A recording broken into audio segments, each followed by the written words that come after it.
Welcome to The Explainer. Today, we're diving into something incredibly exciting. We are laying out a definitive, gamified, step-by-step roadmap for building massive wealth, and we're starting from absolute zero.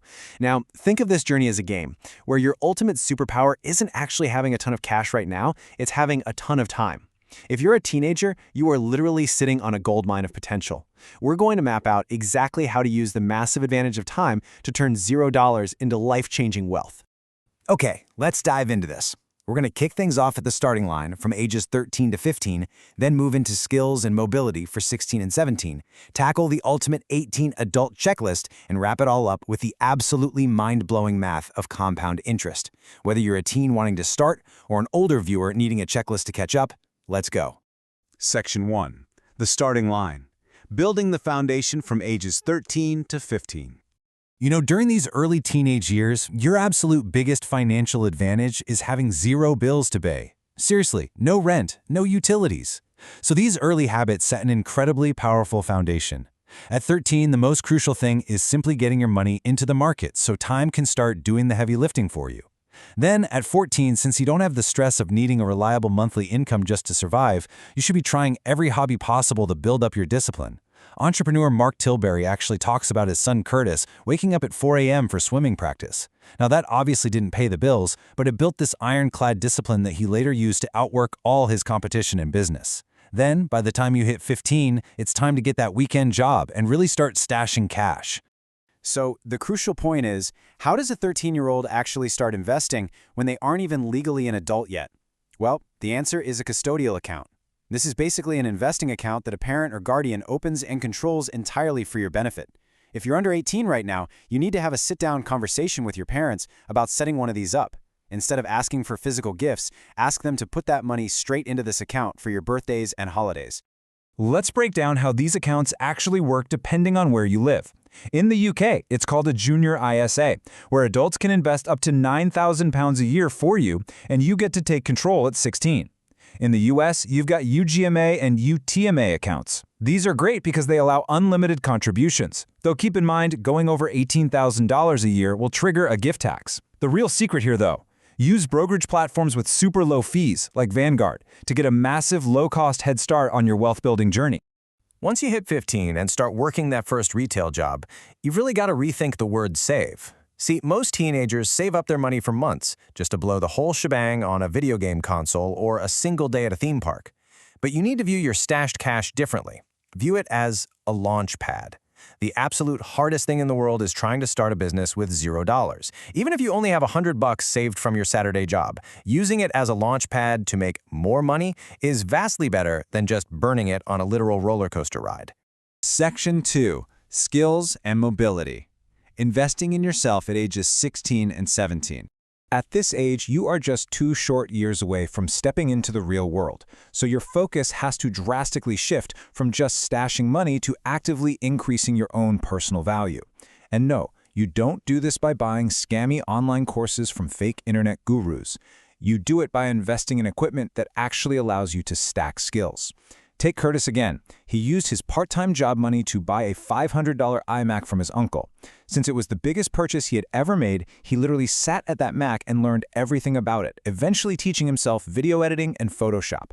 Bringing tangible, hard skills into the real world drastically cuts down the training an employer needs to give you, making you incredibly valuable from day one.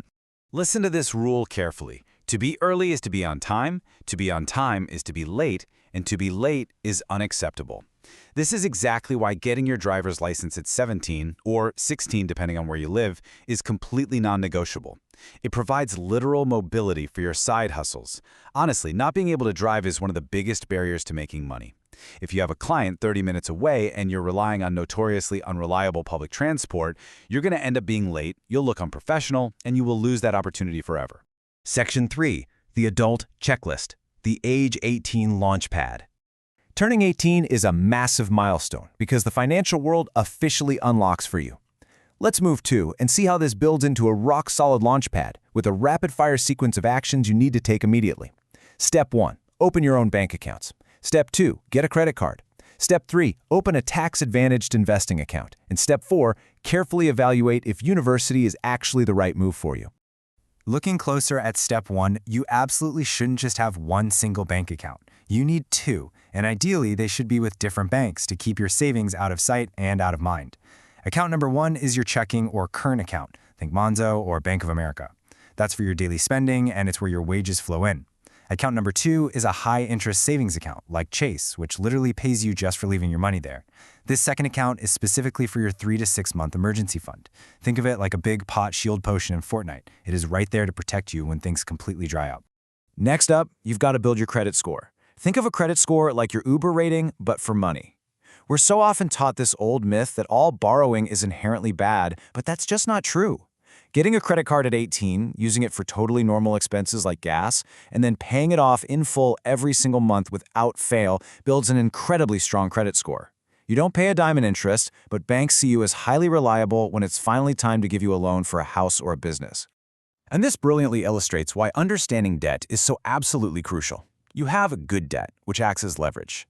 This includes things like mortgages and business loans that actually increase your long-term net worth. Then there's bad debt, which is essentially a heavy anchor dragging you straight down. Consumer debt and car financing are terrible money traps. To put that into perspective, in the UK alone, a staggering 2.2 million drivers finance their cars, locking themselves into debt that generates absolutely zero wealth. Which brings us to a pretty controversial question. Is going to university a scam? Well, the honest, neutral answer is yes and no. If you want to be a doctor, a nurse, or a teacher, then university is absolutely essential. But for skilled trades, tech, or entrepreneurship, honestly, it can become a massive $60,000 to $100,000 debt trap for a degree you might not even need. In those fields, practical experience and apprenticeships, where you literally get paid to learn, are often a vastly superior choice. So, instead of taking on all that debt, you should be leveraging the skills you stacked back at ages 16 and 17 to launch a service-based side hustle. Whether you're into copywriting, video editing, videography, web development, or community management, these require very little startup money. And hey, even if your current day job makes you miserable, try to treat it as a temporary investment. Use the money from that dreaded shift to directly fund your side hustle and launch yourself to greater things. Section 4. The big payoff. The math of early action.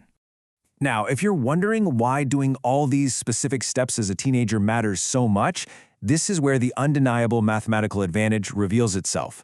The secret ingredient? Compound interest.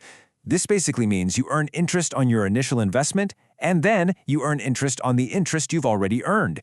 It's exactly like packing a snowball and rolling it down a long hill. Because you have the advantage of a very long hill, your youth, that snowball inevitably turns into an unstoppable avalanche of wealth. Now, what's really interesting about this slide is the number 12.58%. As of May 2024, that was the historical 10-year average yearly return of the S&P 500 index fund. By just investing in a simple, low-cost index fund across 500 of the biggest companies in the U.S., your money has the potential to grow at an astonishing rate without you ever having to stress about picking individual stocks. Let's enthusiastically break down the actual math on this. Imagine you invest just $250 a month, assuming a pretty conservative average yearly return of 8%. If you start at age 18, by the time you hit 65, that investment could grow to approximately $1.5 million. But if you wait until you're 28 to start investing that exact same amount, you'd only reach around $679,000. Literally, starting just 10 years earlier yields more than double the money. No way around it. That is huge. The math is completely undeniable. Time really is your greatest asset, and those early compounding years make absolutely all the difference. Whether you are 13, 18, or just using this as a handy checklist to catch up later in life, the entire roadmap is right in front of you. So I leave you with this. What will your first step be today?